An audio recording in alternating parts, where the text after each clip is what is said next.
Sir, ഏറ്റവും ബഹുമാനപ്പെട്ട SK വസന്ത sir,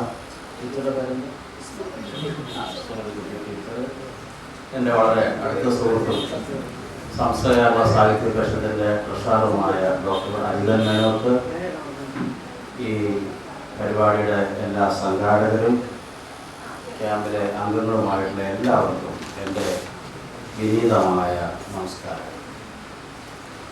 വളരെ ശ്രമകരമായ ഒരു കാര്യമാണ് ഉള്ളൂർ എന്ന വ്യക്തിയെ വിലയിരുത്തുകയും ഉള്ളൂർ കവിതയെ വിലയിരുത്തുകയും ചെയ്യുക എന്നുള്ളത്. അതിനൊരു പരിഹാരം ഉണ്ടായത് വർഷങ്ങളോളമാണ്.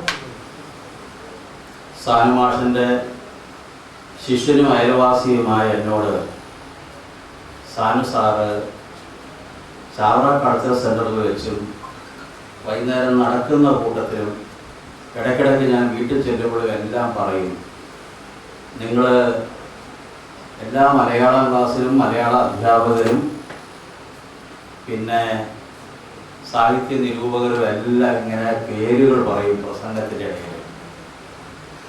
അപ്പോൾ സാറ് പറയുന്നതാട്ടോ ഞാനീ പറഞ്ഞു. അപ്പോൾ ജോയി ശ്രദ്ധിച്ചിട്ടുണ്ടോ? വള്ളത്തോൾ, കുമാരനാശാൻ, ഇടശ്ശേരി, വൈലോപ്പള്ളി, ഈ ശങ്കർ കുറുപ്പ്, അങ്ങനെ പേര് പറഞ്ഞ് വളരെ സുഖമായിട്ട് കടന്നു പോകും. പക്ഷെ ഒരു ജീവിതം മുഴുവൻ ഈ ഭാഷയ്ക്ക് വേണ്ടി സമർപ്പിച്ച ഉള്ളൂരിനെ കുറിച്ച് ഒരു വാക്കുപോലും ഇവർ പറയാറില്ല എന്ന് സാറ് പലപ്പോഴും പറഞ്ഞു. അപ്പോൾ സംസാരത്തിൻ്റെ ഇടയിൽ ഞാൻ 3 വർഷത്തോളം ചാവറ കൾച്ചറൽ സെൻ്റർ സെക്രട്ടറിയാണ് എറണാകുളത്ത്. എല്ലാ ആഴ്ചയിൽ 2 ദിവസമെങ്കിലും സാംസ്കാരിക പരിപാടി ഉണ്ട് അവിടെ, ഇപ്പോഴും ഉണ്ട്. അപ്പോൾ സാറും ഞാനിവിടെ നടന്നാണ് അങ്ങോട്ട് പോകുന്നത്. ഞാൻ സാറിൻ്റെ വീട്ടിലേക്ക് ചെല്ലും, സാറും ഞാനും കൂടെ നടന്ന് ചാവറയിലേക്ക് പോകുന്നതാണ് പതിവ്. അങ്ങനെയാണ്.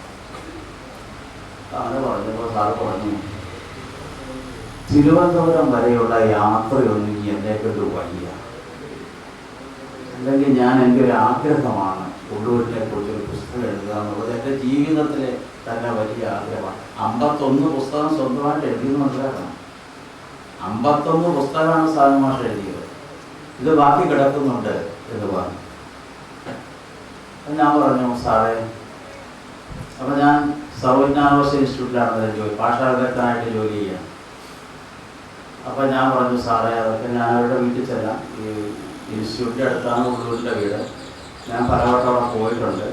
ഉള്ളൂർ സ്മാരകമുണ്ട്, ഉള്ളൂർ റിസർച്ച് ആൻഡ് സ്റ്റഡീസ് സെൻ്ററുണ്ട്, അവിടെയൊക്കെ ഞാൻ പോവാം.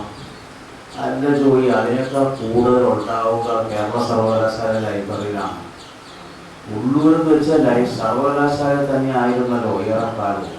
അപ്പം അദ്ദേഹത്തിൻ്റെ വിലപ്പെട്ട ഗ്രന്ഥങ്ങളെല്ലാം അദ്ദേഹം അവിടെ കൊടുത്തിട്ടാണ് പോകുന്നതെന്നാണ് ഞാൻ മനസ്സിലാക്കിയത് എന്നുള്ളത്. ഉടനെ ഞാൻ അവിടെയും ചെന്നു. ഇങ്ങനെ ഇതിനെ കുറിച്ചുള്ള വിവരങ്ങൾ ശേഖരിച്ചു തുടങ്ങിയപ്പോൾ സാർ ഒരു ദിവസം എന്നോട് പറഞ്ഞു, ഞാൻ ഇത്രയും പുസ്തകമൊക്കെ തന്നെ എഴുതി, ഈ പുസ്തകം ഞാൻ തന്നെ എഴുതുന്നില്ല. അപ്പം ഞാൻ ധരിക്കുന്നത് വസന്ത സാറോ അല്ലെങ്കിൽ PV കൃഷ്ണൻ നായർ സാറോ തോമസ് മാത്യു സാറോ ഒക്കെ ആരെങ്കിലും ഒരാളെ കൂട്ടാനാണ് ഉദ്ദേശമെന്നാണ് ഞാൻ മനസ്സിൽ കരുതിയത്. ഇവരൊക്കെ ആദ്യകാല ശിഷ്യരാണ്. സാറും ഞാനുമായിട്ടുള്ള സംസാരത്തിലല്ല, രാമകൃഷ്ണ സാർ ഉൾപ്പെടെ എല്ലാവരും ഇങ്ങനെ വന്നു പോകും. അപ്പോൾ ഞാൻ അങ്ങനെ വിചാരിച്ചിരിക്കുകയാണ്. എന്നാലും ആരാന്ന് ഞാൻ ചോദിച്ചില്ല. അപ്പോൾ അടുത്ത ആഴ്ച സാറ് പറഞ്ഞു, ഞാൻ ആ ഉള്ളൂരിനെ കുറിച്ച് പുസ്തകം എഴുതും, നമുക്ക് എഴുതാം. നമുക്ക് അല്ല, ഞാനും ജോയിയും കൂടെ പോയി എഴുതും. വേണ്ട സാറേ, അതിലെല്ലാം മെറ്റീരിയലെല്ലാം കൊണ്ട് തന്നോളാം. സാറ് പറഞ്ഞു, ഞാൻ എഴുതി തരാം.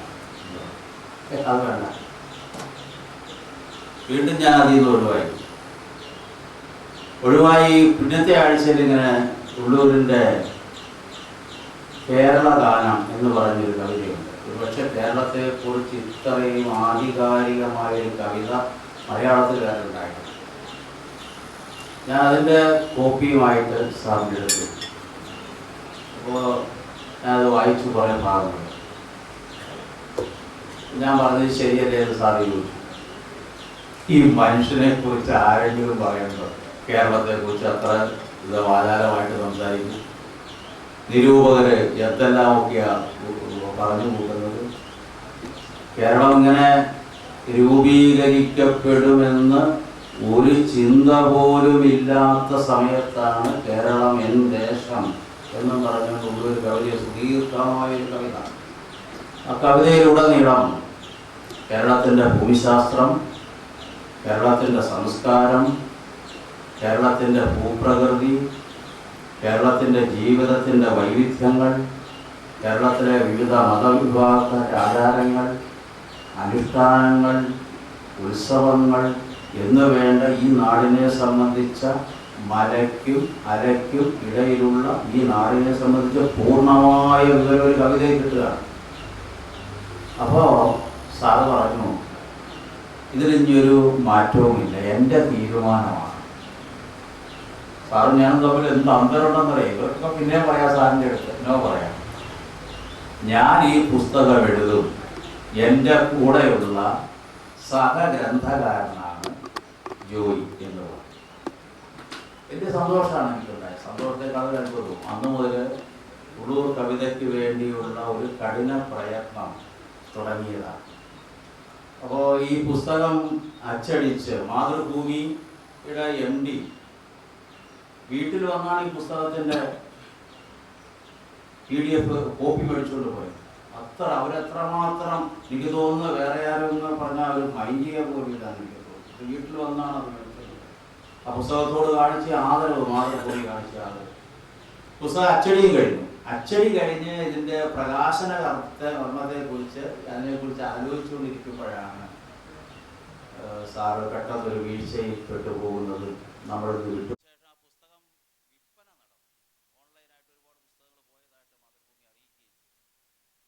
എല്ലാ ഭാഗത്തു നിന്നും ക്ലാസിക്കൽ പദവി നമുക്ക് കിട്ടണമെന്ന് അഭ്യർത്ഥിക്കുന്ന ആ കത്തും അതിൻ്റെ രൂപരേഖകളൊക്കെ തയ്യാറാക്കണം.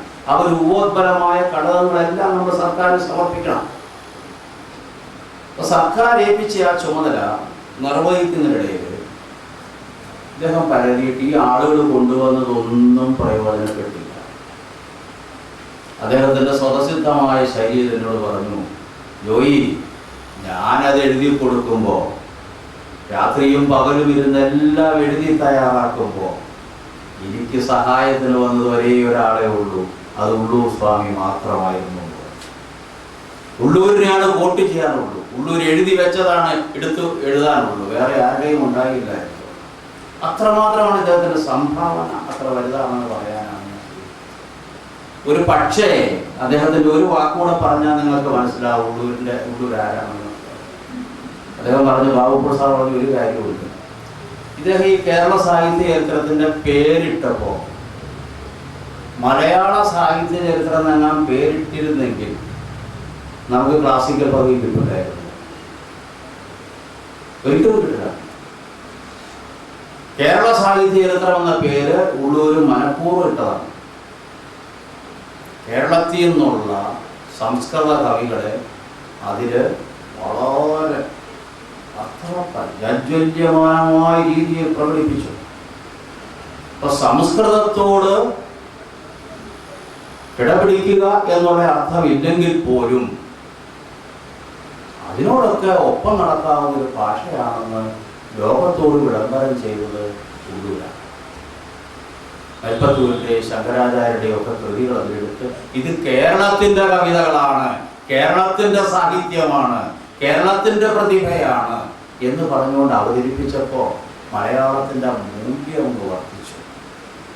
ഒരു വാക്ക് അദ്ദേഹം മാറി ഉപയോഗിച്ചിരുന്നെങ്കിൽ നമുക്ക് ഈ ശ്രേഷ്ഠ ഭാഷാ പദവി പോലും നമുക്ക് നിഷേധിക്കപ്പെടുമായിരുന്നു എന്ന് ഡി ബാബുപോളിനെ പോലെയുള്ള വലിയൊരു പണ്ഡിതനായ ഒരാൾ പറയണമെങ്കിൽ ഉള്ളൂരിൻ്റെ പ്രസക്തി നമ്മൾ മനസ്സിലാക്കിയിട്ടില്ല, കേരളം മനസ്സിലാക്കിയിട്ടില്ല, അല്ലെങ്കിൽ സാഹിത്യ ലോകം മനസ്സിലാക്കുന്നില്ല എന്നുള്ള ഒരു വലിയ ദുഃഖമുണ്ട്. ആ ദുഃഖത്തിൽ നിന്നാണ് ഈ പുസ്തകം ഉള്ളൂർ സാഹിത്യ ചരിത്രത്തിലെ പാസുര നക്ഷത്രം എന്ന പുസ്തകം ഉണ്ടാകാനുള്ള കാരണമാണ്. ഒരിക്കലും അദ്ദേഹത്തോട് നമ്മുടെ നിരൂപകരാരും തന്നെ നീതി കാണിച്ചില്ല എന്നുള്ളതാണ് ശരി. നീതി കാണത് ഒരു ഉപകാരവും ചെയ്യണ്ട, നിരന്തരമായ സ്പർശനങ്ങളിലൂടെ അദ്ദേഹത്തെ നിർവീര്യമാക്കാൻ ചോദിക്കുക. അദ്ദേഹത്തിൻ്റെ പ്രിയ സന്തത സഹചാരിയായ AD ഹരിശർമ്മ സാറിനും ഈ ഒരു ഇതിൻ്റെ പേരിൽ ഒരുപാട് സ്പർശനങ്ങൾ ഏൽക്കേണ്ടി വന്നു. ഒരിക്കലും വലിയ നിരൂപകനോട് ഈ ഉമാകേരളത്തിലെ വളരെ വിഖ്യാതമായ ലൈനുകൾ ചൊല്ലിയിട്ട് നിങ്ങളീ പറയാൻ പേര് പറയുന്നില്ല, തൃശ്ശൂരായിട്ട് ആളുടെ പേര് പറയുന്നില്ല.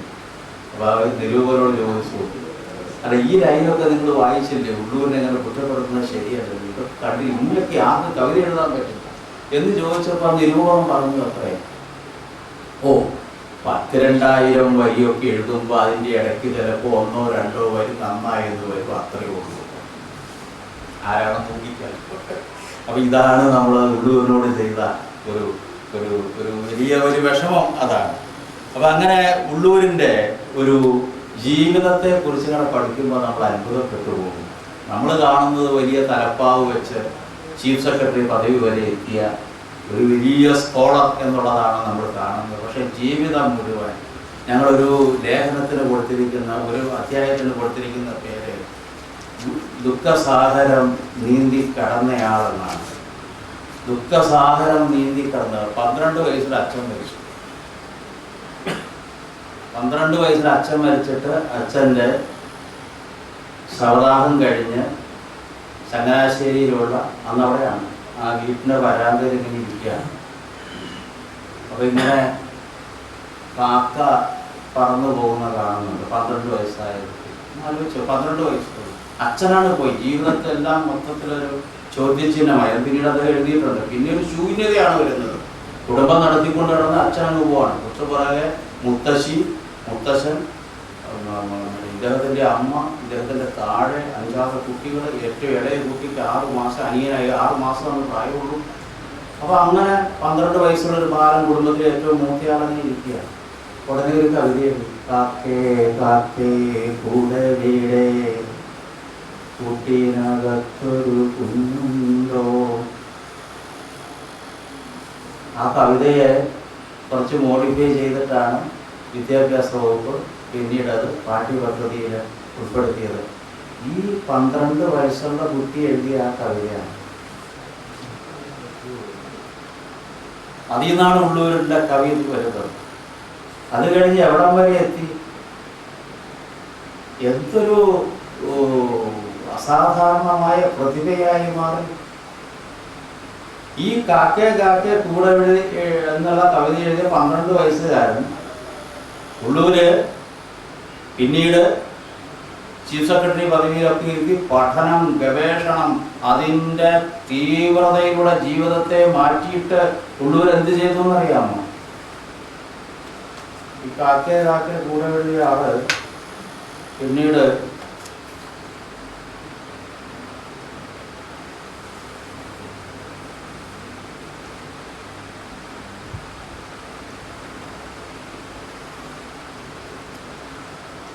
ഒരു മിനിറ്റ്, ഞാൻ അല്ലാതെ വായിക്കുമ്പോൾ തെറ്റിപ്പോകാതിരിക്കാൻ വേണ്ടി.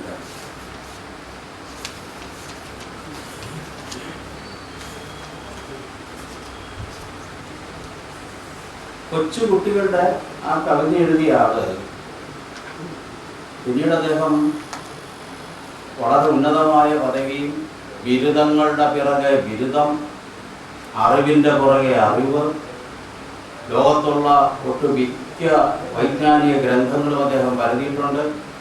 അദ്ദേഹത്തിൻ്റെ വീട്ടിൽ ഒരു 10,800 സ്ക്വയർ ഫീറ്റായിരുന്നു അദ്ദേഹത്തിൻ്റെ ഗ്രന്ഥാലയത്തിൻ്റെ വിസ്തൃതി. അത് മുഴുവൻ ഗ്രന്ഥങ്ങളായിരുന്നു. ഒരു മലയാളിയും അത്രയും ഗ്രന്ഥം കണ്ടിട്ടുള്ള ഒരു മലയാളി വേറെ ഉണ്ടായിരുന്നു. ആ ഗ്രന്ഥങ്ങളെല്ലാം വായിച്ച് ഇദ്ദേഹം വലിയ പണ്ഡിത മഹാമാനിയായി തീർന്നു കഴിഞ്ഞ് എഴുതുകയാണ്. ഭഗവത്ഗീതയുടെ സാരാംശം എഴുതുകയാണ്. വേദാന്ത ദർശനത്തിൻ്റെ അകപ്പൊരുൾ തേടി അതിലൂടെ നീന്തി തുടിച്ച് അതിൻ്റെ മറുകര കാണുവാണ്.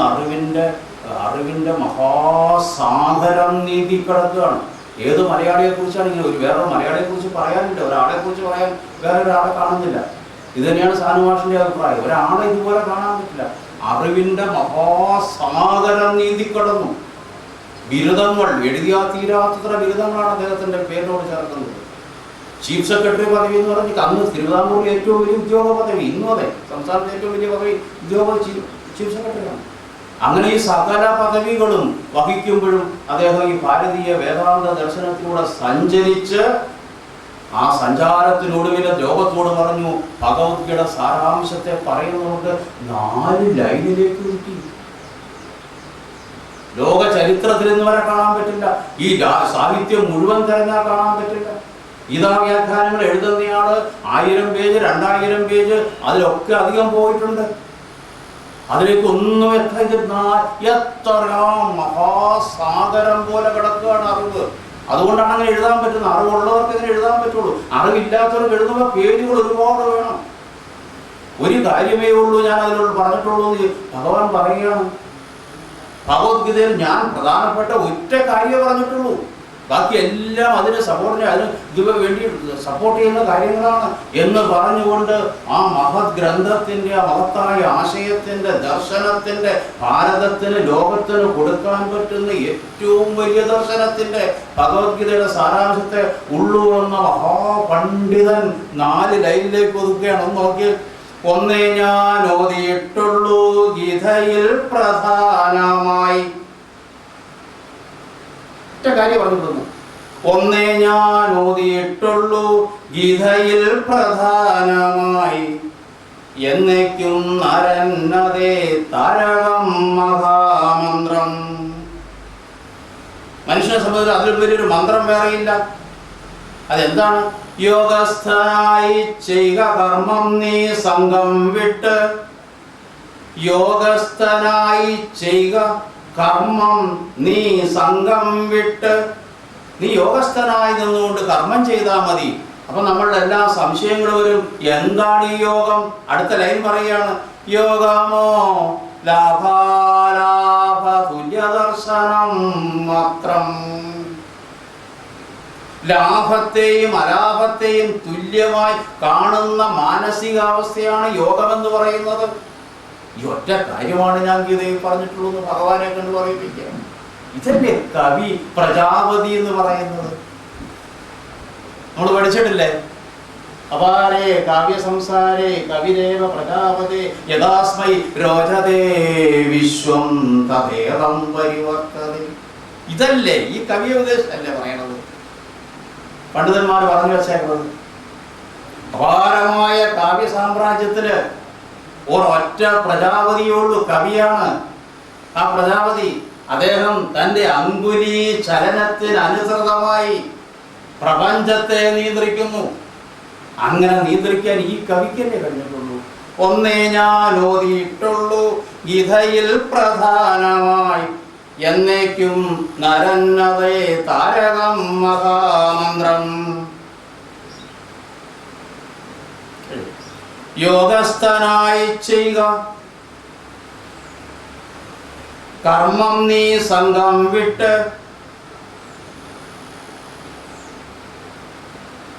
യോഗമോ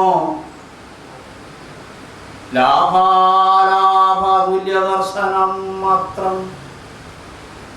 ഒരു ജീവിതത്തിൽ ലാഭവും നഷ്ടവും ലാഭവും തുല്യമായി കാണാനുള്ള മാനസികാവസ്ഥ വന്നാൽ പിന്നെ ജീവിതം സാർത്ഥകമായി. പിന്നെ ഒന്നും മനുഷ്യർക്ക് വേണ്ടല്ലോ. പിന്നെ എന്താ വേണ്ട? ഒന്നും വേണ്ട. ലാഭത്തെയും നഷ്ടമായി തുല്യമായി കാണാൻ കഴിയുന്ന മാനസികാവസ്ഥ പിന്നെ മനുഷ്യന് വേറെ കാര്യങ്ങളിലേക്കൊന്നും പോകേണ്ട കാര്യമില്ല. അപ്പൊ കവി ആരാണ് എന്ന് ചോദിക്കുമ്പോൾ ഇതാണ് മറുപടി.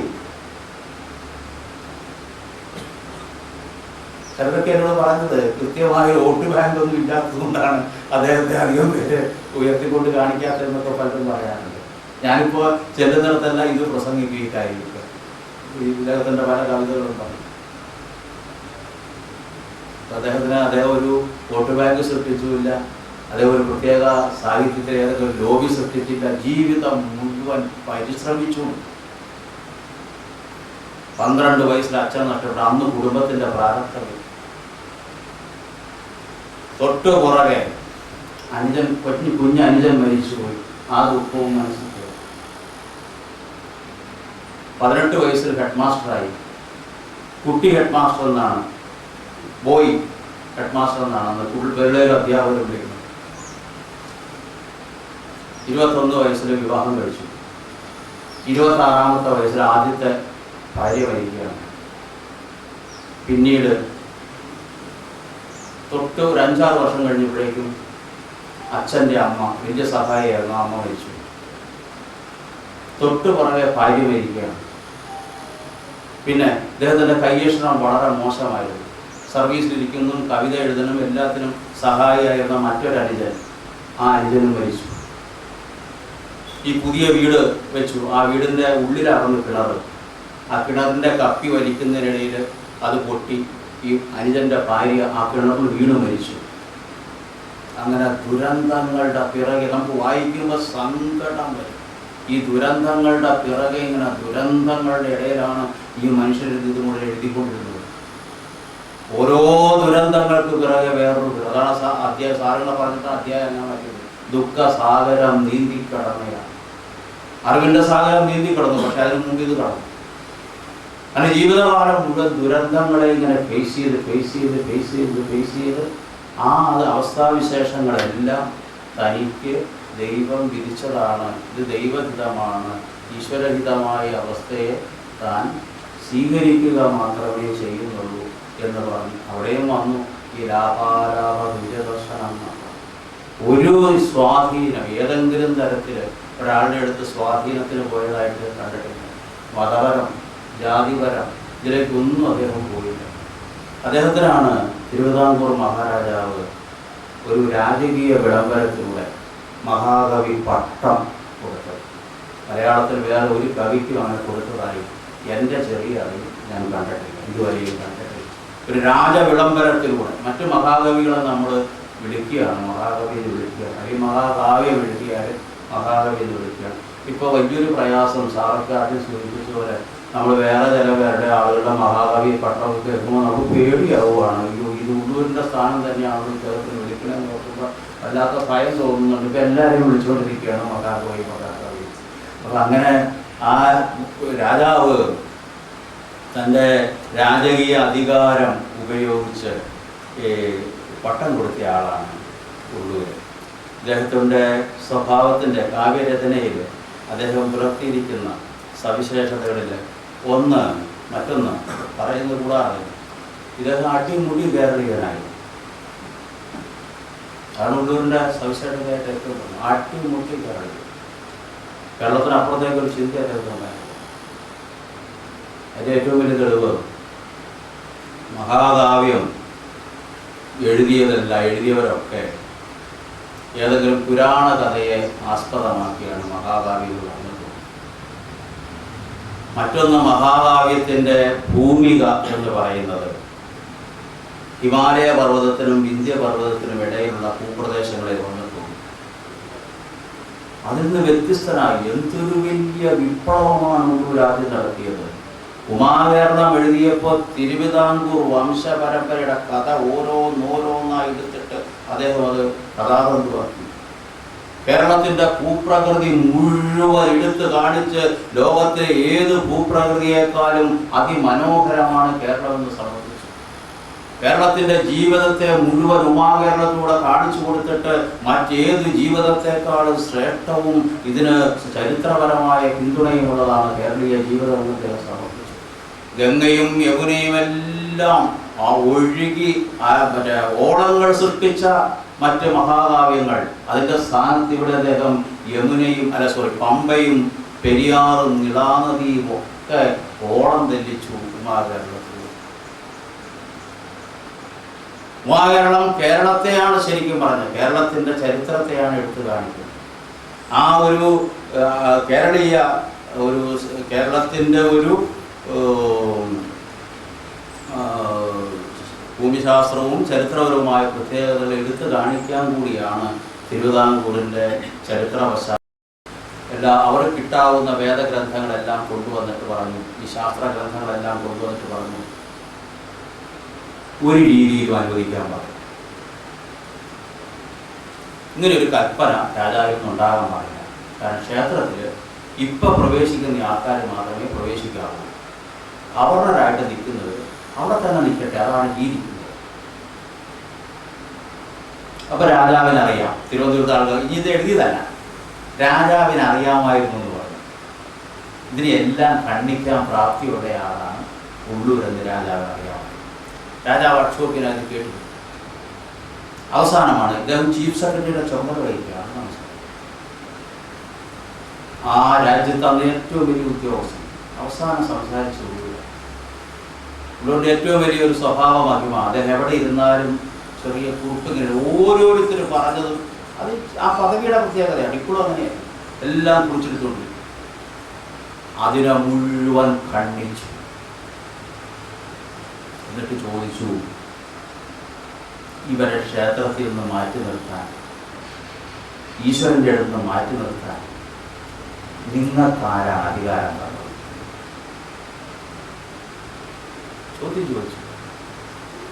നിങ്ങൾക്കാരധികാരം തന്നു? നിങ്ങൾക്ക് എവിടുന്ന് കിട്ടി ഈ അധികാരം? നിങ്ങളിവിടെ ഗ്രന്ഥങ്ങളൊക്കെ കൊണ്ടുവന്നല്ലോ, അതിലെവിടെയാണ് പറഞ്ഞേക്കുന്നത്?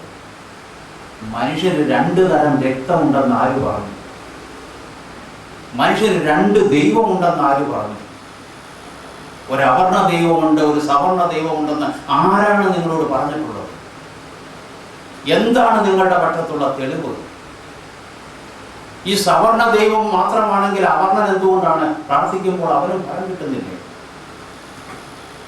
സവർണ ദൈവം മാത്രം മതി, നിങ്ങളുടെ സ്വന്തമാണെങ്കിൽ നിങ്ങൾക്ക് എന്തുകൊണ്ട് മരണം ഉണ്ടാകുന്നു?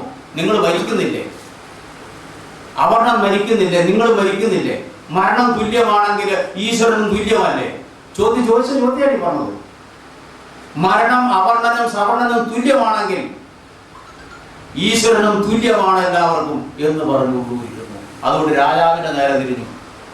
അങ്ങക്ക് ഇട്ടിരിക്കുന്ന അധികാരം ചരിത്രത്തെ മാറ്റിമറിക്കാനുള്ള അധികാരമാണിത്. നിങ്ങളിപ്പോൾ പെരുമാറുന്നത് ദൈവദൂതനെ പോലെ ആയിരിക്കണം. ദൈവത്തിൻ്റെ ആ അംശം നിങ്ങളിലേക്ക് പകരുകയാണ് ചെയ്യേണ്ടത്. നിങ്ങൾ നല്ലായിട്ട് ഉപയോഗിക്കണം. ഞാൻ എളുപ്പത്തിൽ പറഞ്ഞാണ് അന്നത്തെ രീതിയിൽ. അതുകൊണ്ട് അങ്ങ് രാജകീയ വിളംബരം പുറപ്പെടുവിക്കണം.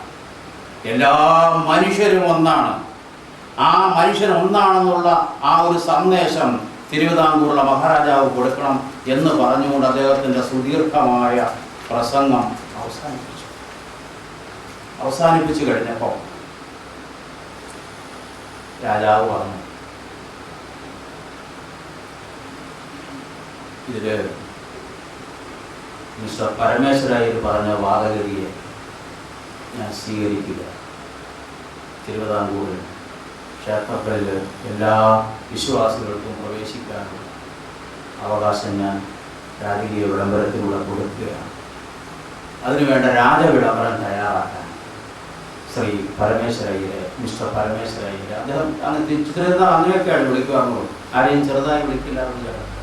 മിസ്റ്റർ പരമേശ്വരയ്യരെ ഞാൻ ചുമതലപ്പെടുത്തും എന്ന് പറഞ്ഞു. ഇദ്ദേഹത്തിന് ഇത് വല്ലാതുകൊണ്ട് മിനിറ്റുകൾക്കുള്ളിൽ അത് അവിടെ ഇരുന്നു രാജവിളംബരം തയ്യാറാക്കി. അവിടെ ഇരുന്ന് തിരുവിതാംകൂർ രാജാവ് ഒപ്പുവെച്ചു. ഈ മനുഷ്യനാണ് സാക്ഷി, ഈ മനുഷ്യനാണത് പ്രാപ്തി ചെയ്തത്.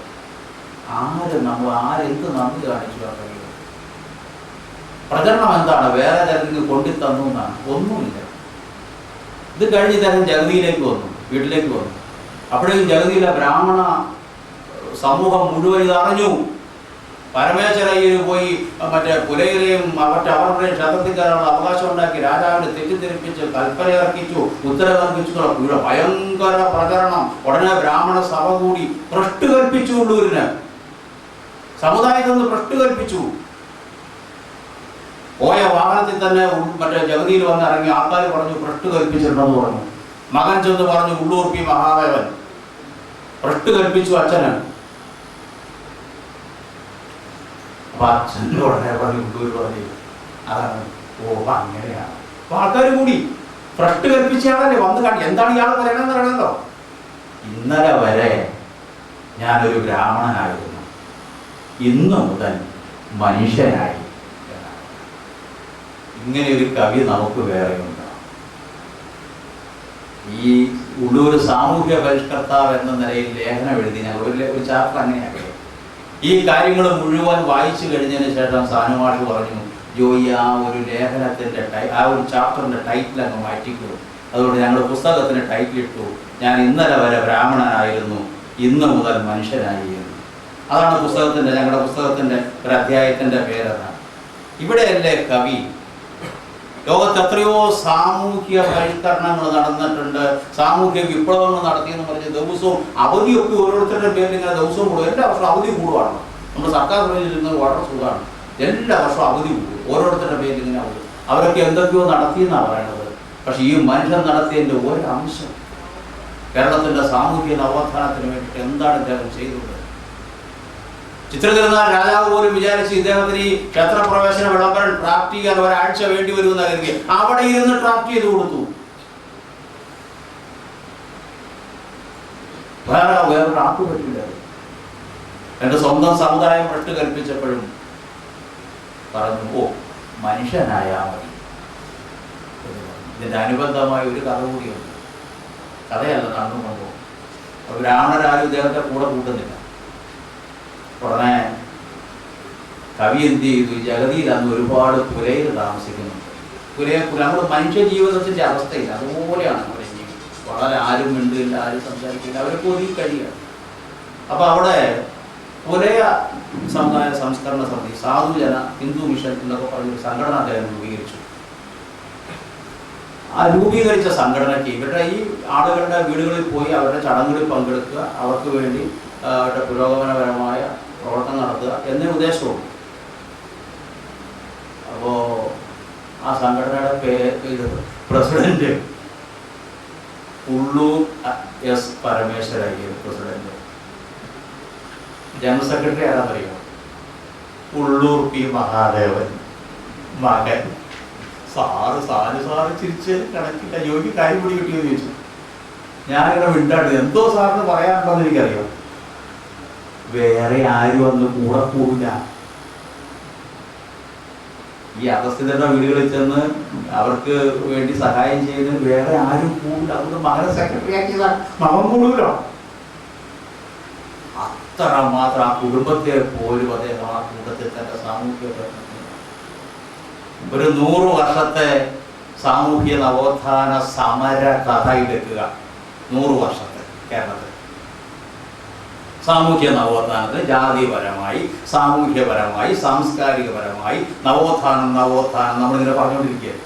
അങ്ങനത്തെ ഒരു 100 വർഷത്തെ കഥ എടുക്കുക, ചരിത്രം. ആ ചരിത്രത്തിന് ബദൽ, ആ ചരിത്രം മുഴുവനെ കൂട്ടി വെച്ചാൽ ഉള്ളൂരുടെ 2 വരിക്കൊപ്പമാവില്ല.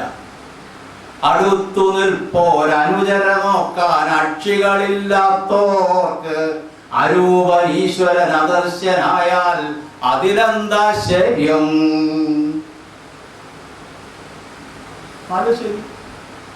അടുത്തു നിൽപ്പോരനുചര നോക്കാൻ അക്ഷികളില്ലാത്തോർക്ക് അരൂപൻ ഈശ്വരൻ അദർശനായാൽ അതിലെന്താ ശര്യം? നിന്റെ അടുത്ത് നിൽക്കുന്ന ആളെ നിനക്ക് അനുജനായി കണ്ട് അവന്റെ വിഷമതകൾ നിന്റെ വിഷമതകളായി കണ്ട് അവന്റെ സന്തോഷം നിന്റെ സന്തോഷമായി കണ്ട് അവനെ നിന്റെ സഹോദരനായി അനുജനായി പരിഗണിക്കാൻ നിനക്ക് പറ്റാത്തിടത്തോളം കാലം നീ അദർശനായി ഈശ്വരനോട് പ്രാർത്ഥിച്ചിട്ട് എന്ത് കാര്യം നിനക്ക് കാണാൻ പറ്റില്ല. 100 വർഷത്തെ സാംസ്കാരിക നവോത്ഥാനത്തിന്റെ ചരിത്രവും ഈ 2 വരികൾ എടുത്തു നോക്ക്. ഇവിടെ ക്ലാസ് താഴെ. ഒരൊറ്റ മതമുണ്ടുലകിന്നുയരാം പ്രേമമതൊന്നല്ലോ, പരക്കെ നമ്മെ പാലമർന്നൂട്ടും പാർവണ ശശിബിംബം. തീർന്നില്ല.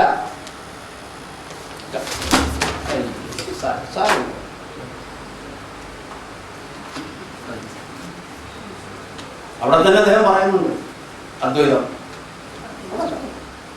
പരാപരാത്മൻ ഭക്തവിഗമ്യൻ ഭവാനയാകാൺമോ. ഈശ്വരനെ ആർക്കാ കാണാൻ പറ്റുന്നത് പറയുന്നുണ്ട്. ചരാചര പ്രേമാഞ്ജനമെഴുതിന ചക്ഷുസില്ലാഞ്ഞാൽ.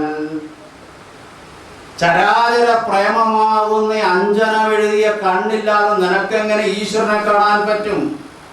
പരസുഖമേ സുഖമെനിക്കു നിയതം പരദുഃഖം ദുഃഖം. പരമാർത്ഥത്തിൽ, യഥാർത്ഥത്തിൽ പരമാർത്ഥത്തിൽ പരനും ഞാനും ഭവാനും ഒന്നല്ലേ. പരമാർത്ഥത്തിൽ പരനും ഞാനും ഭവാനും ഒന്നല്ലേ. ഇത്ര മനോഹരമായ കാവ്യങ്ങൾ എഴുതിയ നമ്മുടെ സാഹിത്യത്തെയും കവിതയെയും നമ്മുടെ സമൂഹത്തെയും എല്ലാം പ്രോജ്വലിപ്പിച്ച ആ കവിയുടെ മുമ്പിൽ ആദരാഞ്ജലികൾ അർപ്പിക്കുന്നു. അതോടൊപ്പം തന്നെ ഈ പുസ്തക രചനയിൽ എന്നെ കൂടെ കൂട്ടിയ എൻ്റെ പ്രിയ ഗുരുനാഥൻ സാറിൻ്റെ ഒരു സഹായം കൊണ്ടാണ് ഇത്രയൊക്കെ സംസാരിക്കുന്നത്, ഇതിലേക്ക് തിരിച്ചുകൊണ്ടാണ്. അല്ലെങ്കിൽ ഞാനും ഈ കവിതകളൊന്നും പഠിക്കാതെ പോകുമായിരുന്നു. അപ്പോൾ എവിടെയും കവിതയെക്കുറിച്ച് പറയുമ്പോഴും പ്രസംഗത്തിന് ക്ഷണിക്കുമ്പോഴും ഒക്കെ ഈ 2 വരി ഉള്ളൂ കവിത ചൊല്ലാതെ ഇപ്പോൾ പ്രസംഗിക്കില്ല. ആ രീതിയിലേക്ക് എന്നെ ആക്കിയ സാറിൻ്റെ സ്മരണയ്ക്ക് മുമ്പിൽ ആദരാഞ്ജലി അർപ്പിക്കുന്നു. എന്നെ വിളിച്ച് വളരെ സന്തോഷം. അപ്പോൾ എല്ലാവർക്കും നന്ദി, നമസ്കാരം.